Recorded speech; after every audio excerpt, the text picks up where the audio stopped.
Alors bonjour à tous, j'espère que vous allez bien. Je vous retrouve pour une toute nouvelle critique et cette fois-ci on parle de Master of the Universe. Avant de commencer, sachez que cette vidéo sera sans spoiler. Mon objectif est de vous dire si le film vaut le détour sans gâcher votre expérience. Un petit fun fact, c'est pas la première adaptation en prise de vue réelle, puisqu'en 1987, un premier film, Master of the Universe, était sorti avec Dolph Lundgren dans le rôle de He-Man. Cette nouvelle version est donc la deuxième adaptation live-action de la licence. Donc pour la critique, je vais évaluer le film selon plusieurs critères. Les décors, l'histoire, les différences avec le dessin animé des années 80, les personnages, le casting, les effets spéciaux, les scènes d'action, le CGI, les easter eggs, la musique et bien sûr ma note finale.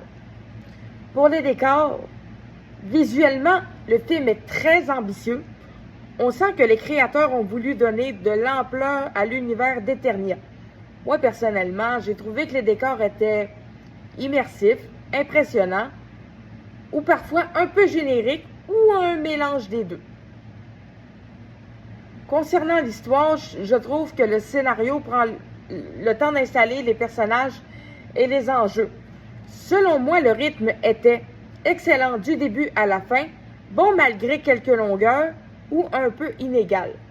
Dans l'ensemble, j'ai quand même passé un bon moment dans mon salon, puisque le film vient tout juste de sortir sur Prime Video. Si vous avez grandi avec le dessin animé, vous allez remarquer plusieurs différences. Le film conserve l'esprit général de la franchise, mais modernise plusieurs éléments afin de rejoindre un nouveau public. Personnellement, c'est des changements qui m'ont convaincu, surprise ou laissé un peu mitigé. Les personnages sont un des points forts du film. He-Man, Skeletor, Teela et les autres ont chacun leur personnalité. Mon personnage préféré reste He-Man, parce qu'il représente bien le héros qu'on connaît depuis les années 80. Il est attachant, il dégage beaucoup de charisme et honnêtement, je trouve que l'acteur fait un excellent travail dans le rôle. Le casting fait un bon travail dans l'ensemble. Les acteurs réussissent à donner vie à ces personnages emblématiques et plusieurs performances m'ont marqué. Même si chacun aura son favori, je trouve que l'ensemble fonctionne bien. Les effets spéciaux sont très importants dans un film comme celui-ci. Les pouvoirs, la magie et les environnements numériques contribuent à rendre l'univers crédible. J'ai également porté attention aux scènes d'action. Les combats sont généralement bien chorégraphiés et faciles à suivre. Certaines scènes m'ont particulièrement marqué par leur mise en scène.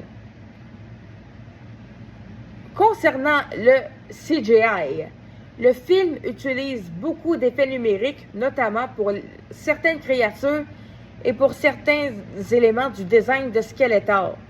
Dans l'ensemble, j'ai trouvé que le résultat était convaincant, très réussi ou parfois un peu visible. Sans rien dévoiler, les fans de longue date auront plusieurs références à repérer. Gardez les yeux ouverts. Il y a plusieurs petits clins d'œil qui devraient faire sourire les amateurs de la franchise. Autre élément que j'ai apprécié, la musique.